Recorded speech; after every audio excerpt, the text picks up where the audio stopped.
10 უძლიერესი მტაცებელი ცხოველთა სამყაროში. ბუნებაში მტაცებლობა ძალიან საინტერესო, მაგრამ ამავდროულად ძალიან სასტიკი ფენომენია. მტაცებლებს სხვა არსებების მკვლელობა უბრალოდ სისხლში აქვთ. გადასარჩენა ჭირდებათ და ვერსად გაექცევიან. შეიძლება უცნაურად ჟღერდეს, მაგრამ ამ ერთი შეხედვით უაზრო სისასტიკის გარეშე ეკოსისტემა ვერ იარსებებს. ამის ერთ-ერთი მიზეზი ის არის, რომ მტაცებლები თავიანთი ყოველდღიური ნადირობით აბალანსებენ სხვადასხვა ცხოველების პოპულაციას. ასევე ნადირობენ დაავადებულ ცხოველებზე, რითიც სენის გავრცელებას ხელს უშლიან. მოკლედ, მტაცებლებს ბუნებაში თავიანთი ფუნქცია ნამდვილად აქვთ. მაგრამ ზოგი ცხოველი თავისი ძლევამოსილების ხარჯზე ამ ფუნქციას სხვებზე უკეთ ასრულებს. დღეს სწორედ ასეთ არსებებს შევეხებით. კომოდოს დრაკონი. კომოდოს დრაკონი მსოფლიოში ყველაზე დიდი ხვლიკია. ის სიგრძეში კუდის ჩათვლის 3 მეტრამდე იზრდება.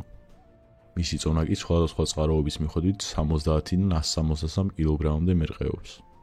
კომოდოს დრაკონის ნადირობის მექანიზმზე წარმოდგენა ცოტათი შეიცვალა. ადრე მეცნიერებს სჯეროდათ, რომ მისი ნერწყვი იყო მომწამლავი. ახლა კი დამტკიცდა, რომ მას ქვედა ყბაზე აქვს სხვადასხვა ზომის შხამის ჯირკვლები, რომლების კბილებზე რამდენიმე ადგილას არის გადანაწილებული. კომოდოს დრაკონები ბინადრობენ ინდონეზიის შედარებით მშრალ ტროპიკულ ტყეებში. კომოდოს დრაკონის ნადირობის პრინციპი საკმაოდ მარტივია. ის ხვრელს კბენს და მასში შხამი შეყავს. შემდეგ ძალიან დინჯად მიყვება უკან და ელოდება, როდის მოკლავს შხამი მას. კომოდოს დრაკონის შხამი საკმაოდ ძლიერია და ადამიანებზე ცუდად მოქმედებს. თუმცა ყოველთვის ფატალური არაა. სხვათა შორის ინდონეზიაში აბორიგენი მოსახლეობა ხშირად ხდებოდა კომოდოს დრაკონის მსხვერპლი, რის გამოც ადგილობრივებმა ის კინავამ გადააშენეს. ამ უნიკალურ ცხოველზე ნადირობა, რა თქმა უნდა, მალევე აიკრძალა. რუხი მგელი. რუხი მგელების შემთხვევაში მათ ინდივიდუალურ ზეამოსილებას ემატება მათი ჯგუფური მუშაობის უნარი, რადგან ისინი კარგად ორგანიზებულ ხროვებად ცხოვრობენ. მგლები განსაკუთრებით კოორდინირებულად მოქმედებენ ნადირობისას. ისინი ალყას პრაქტიკაში ხშირად იყენებენ და სხვადასხვა აქვთ ერთი თვისება. ისინი მსხვერპლი ცხოველების ჯგუფიდან ძირითადად ცდილობენ ერთის გამოყოფას და იმ ერთსაც სხვადასხვა მეთოდებით აიძულებენ, რომ გაიქცეს. მსხვერპლის გაქცევა მგლებს აწყობთ, რადგან მათ შესანიშნავი გამძლეობა აქვთ. დროთა განმავლობაში ცხოველს უბრალოდ დაღლიან და ასე მოუღებენ ბოლოს. გაქცეულ ცხოველს მგლებისთვის კიდევ ერთი უპირატესობა აქვს. ლოგიკურად რომ დავფიქრეთ, მორბენალი ცხოველი უფრო ნაკლებ დაზიანებას მიაყენებს ხროვას, ვიდრე გაჩერებული ცხოველი, რომელიც ბრძოლისთვის მზადაა. რუხი მგელი თავისი ინდივიდუალური სიძლიერით, ინტელექტითა და ჯგუფური მუშაობის უნარით ნამდვილად არის ერთ-ერთი უძლიერესი მტაცებელი მსოფლიოში. ოქროს არწივი. ოქროს არწივი ჩრდილოეთ ამერიკის უდიდესი მტაცებელი ფრინველია. ის ძალიან კარგი ადაპტაციის უნარით გამოირჩევა, რის გამოც ძალიან ბევრ ადგილას შეხვდებით. ოქროს არწივი სიმაღლეში 66-დან 100 სანტიმეტრამდე მერყეობს და დაახლოებით 7 კილოგრამის გარშემო იწონის. ოქროს არწივი გამოირჩევა ძალიან განიერი და ძლიერი ფრთებით. ის ისედაც ძალიან სწრაფია, თუმცა მაქსიმალურ სიჩქარეს დაშვებისას აღწევს. ეს არწივი ზემოდან დაშვების დროს აღწევს 322 კმ/სთ. ეს მას არწივებს შორის ყველაზე სწრაფად აქცევს. ოქროს არწივს ბუნებაში მტაცებელი არ ყავს.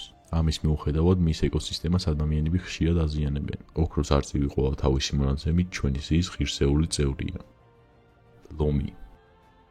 ლომი ბუნებაში ერთ-ერთი ყველაზე გამორჩეული მტაცებელია. ამავდროულად ის ყველაზე პოპულარულიცაა. ლომები ინდივიდუალურად ძალიან ძლიერი მტაცებლები არიან. თუმცა ისინი სხვა დიდი კატებისაგან განსხვავებით მარტო არ ცხოვრობენ. ლომების ჯგუფს პრაიდი ეწოდება. და ამ პრაიდში თითოეულ ლომს თავისი ფუნქცია აქვს. პრაიდის უმეტესობას ძუ ლომები და ბოკვერები წარმოადგენენ.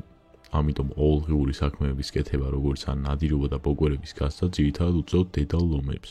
ხვად ლომებს კი საშიშროების შემთხვევაში პრაიდის დაცვა ევალებათ. თუ კოალიციებზე ჩემი რომელიმე ვიდეო მაინც გაქვთ ნანახი, გეცოდინებათ, რომ საფრთხე ნამდვილად ძალიან დიდია. მოკლედ ლომებზე იმდენი მაქვს ნასაუბრები, რომ აქ ცოტა დროს დავზოგავ. ვეფხვი. დიდი კატები თავიანთი ზომით, რეფლექსებითა და სისწრაფით ერთ-ერთი უძლიერესი მტაცებლები არიან. მათ შორის ყველაზე დიდი კი ვეფხვი გახლავთ. ვეფხვები ლომებისგან განსხვავებით და დანარჩენი დიდი კატების მსგავსად მარტო ცხოვრობენ, რის გამოც ლოგიკურად დასაკარგიც მეტი აქვთ და უფრო ფრთხილები არიან. ამის მიუხედავად ვეფხვის მომაკვდინელობაში ერთი წამითაც არ უნდა შევეპაროს ეჭვი. ვეფხვი უბრალოდ პროფესიონალი ზოლებიანი მკვლელია. მას თავისზე ორჯერ ან სამჯერ დიდი მსხვერპლის მონადირეობას არ უჭირს. ვეფხვის უდიდესი სახეობაც სიმბირული ვეფხვია. სიმბირული ვეფხვები კარგად კვების შემთხვევაში დაახლოებით 300 კილოგრამამდე აღწევენ და მაქსიმუმ კუდის ჩათვლის 3.3 მეტრამდე იზრდებიან. გრიზლის დათვი. გრიზლის დათვი ჩრდილოეთ ამერიკის კონტინენტზე უძლიერესი მტაცებელია. მარტივად რო ვთქვათ, ის შედარებით დიდი მურა დათვია, რომელსაც სახელი შეერქვა მისი მონაცრისფრო შეფერილობის გამო. გრიზლის დათვები სიგრძეში 2.1 მეტრამდე იზრდებიან და საშუალოდ 362 კილოგრამის გარშემო იწონიან. გრიზლის დათვი შეიძლება ითქვას, რომ ჩვეულებრივი ცოცხალი ტანკია. ის ძალიან კარგადაა დაცული და ფაქტიურად სხვა დათვის კვენა შეიძლება ვერც იგრძნოს.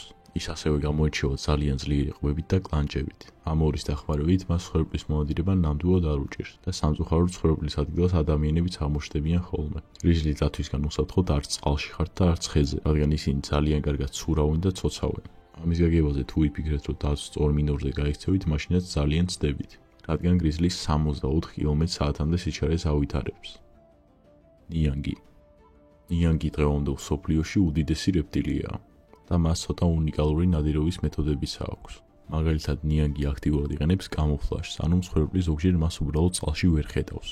ნიანგები ჩასაფრების ტექნიკას ძალიან ხშირად იყენებენ და მსხვერპლისთვის მივარდნა არ ჩვევიათ, რადგან ნიანგების ზომიდან გამომდინარე მსხვერპლის უმეტესობა მათზე სწრაფია. მაგალითად, ერთ-ერთი ყველაზე პოპულარული ნილოსის ნიანგი 6 მეტრამდე იზრდება სიგრძეში. ნილოსის ნიანგი ცხოველებს ტიპიურად წყლის მისას უთვალთვალებს. შემდეგ უესრად წყლიდან ამოხდება და რომელიმეს ჩაავლებს. ნიანგებს ძალიან განვითარებული აქვთ ღვისის კუნთები, რომლებიც ღვის დაკეტვაზე არიან პასუხისმგებლები. შესაბამისად, ნიანგმა რამეს თუ ჩაავლო, უკვე მონადირებული ყავს. რაც არ უნდა გასაკვირი იყოს, ასეთი ძალის მიუხედავად, ნიანგებს პირის გაღება საკმაოდ უჭირთ. თეთრი დათვი მიწაზე უდიდესი ხორცისჭამელი ცხოველია და პრინციპში ყველაზე დიდი მტაცებელიც. ყველაზე დიდი თეთრი დათვები იზრდებიან 2.1-დან 3 მეტრამდე სიგრძეში და მაქსიმუმ 720 კილოგრამამდე იწონიან. დათვები ზოგადად ადამიანების მსგავსად არიან ომნივორები, ანუ ჭამენ როგორც ხორცს, ასევე მცენარეებსაც. თუმცა ეს თეთრ დათვზე უბრალოდ არ ვრცელდება და ამას ძალიან მარტივი მიზეზი აქვს.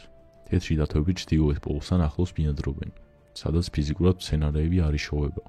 სწორედ ამიტომ ისინი აგრესიულობით გამოირჩევიან და ადამიანებს თუ დაინახავენ ყოველთვის ესხმიან თავს. ნეცაც გეტყვით, ზოგი წყაროს მიხედვით ადამიანი ბუნებაში თუ წააცდა თეთრ დათვს, მისი გადარჩენის შანსი 0-ია. თუმცა ასეთი სიტუაციიდან არაერთი ადამიანი გაუმძრავლა და ამის ვიდეო მასალაც არსებობს. ამიტომ დანებება არასდროს არაა მიზანშეწონილი. დიდი თეთრი ზვიგენი ოკეანის ერთ-ერთი ყველაზე ცნობილი და საზარელი ბინადარია. ის უდიდეს მტაცებელ თევზად ითვლება. სიგრძეში 6 მეტრამდე იზრდება და 2.5 ტონამდე იწონის. ის იკვებება ზღვის ლომებით, სელაპებით, ზღვის კუებით და მსგავსი ცხოველებით და მათ მოსანადირებლად თავის 300-ზე მეტ სამკუთხედ კბილს იყენებს. ეს კბილები, რა თქმა უნდა, ძალიან მჭრელია. ზვიგენებს ნადირობაში თავიანთი ყნოსვას ეხმარებათ, რომელიც ნამდვილად გამოირჩევა სხვა ცხოველებისაგან. ზვიგენი სისხლის სუნს დაახლოებით 9 კილომეტრის მანძილზე გრძნობს. სხვადასხვა მისი ეს უნარი ფილმებსა და წიგნებში ცოტა გადამეტებულად არის ხოლმე წარმოჩენილი. ზვიგენები ადამიანებს მხოლოდ მაშინ ესხმიან ხოლმე თავს, თუ რომელიმე ცხოველში შეეშლებათ.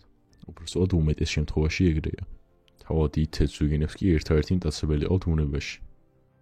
მკვლელი ვეშაპი. მკვლელი ანუ ცელმანგანლო ვეშაპი დიდი თეთრი ზვიგენის ნამდვილი ღამის კოშმარია. შეიძლება ბევრმა ეს არ იცოდეთ, მაგრამ ის დიდ თეთრ ზვიგენზე ბევრად უფრო დიდი და ბევრად უფრო ძლიერია. ამას ემატება ის, რომ ცელმანგანლო ვეშაპი ცხოველების უმეტესობას ინტელექტში ძალიან ჯობნის. სწორედ ამიტომ არის დაფიქსირებული შემთხვევები, სადაც ამ ცელმანგანლო ვეშაპების დანახვისას დიდი თეთრი ზვიგენები ტერიტორიას დაუყოვნებლივ ტოვებენ და ზოგჯერ 6 თვიდან 1 წლამდე საერთოდ არ ბრუნდებიან უკან. მკვლელი ვეშაპების საზრიანობა მათ ნადირობაშიც გამოიხატება. არსებობს ვიდეო მასალა, სადაც ჩანს თუ როგორ ქმნიან ისინი ხელოვნურ ტალღებს სელაპის ყინულიდან ჩამოსაგდებად და ამას ჯგუფური მუშაობის ხარჯზე აკეთებენ. ცელმანგანლო ვეშაპები ადამიანებს ბუნებაში თავს არ ესხმიან. სამაგიეროდ არსებობს თეორია, რომლის მიხედვითაც ისინი უბრალოდ ზვიგენზე ნადირობით ერთობიან, რადგან ზოგჯერ სპეციფიურად მათ უმიზნებენ. ამით ჩვენი დღევანდელი ვიდეო დასასრულს მიუახლოვდა. თუ მოგეწონათ ის თხოვთ, რომ დალაიქოთ, გამოიწვევთ არხი და სრული შემთხვევაში დატოვოთ კომენტარი. ამით არხს ძალიან ეხმარებით. გაითვალისწინეთ, რომ ეს ისეთი ვიდეო იყო, რომელიმე მტაცებელი აუცილებლად გამორჩებოდა. ახალი ვიდეოს იდეების თუ გაქვთ, ტრადიციულად დამიწერეთ. მომავალ შეხვედრამდე.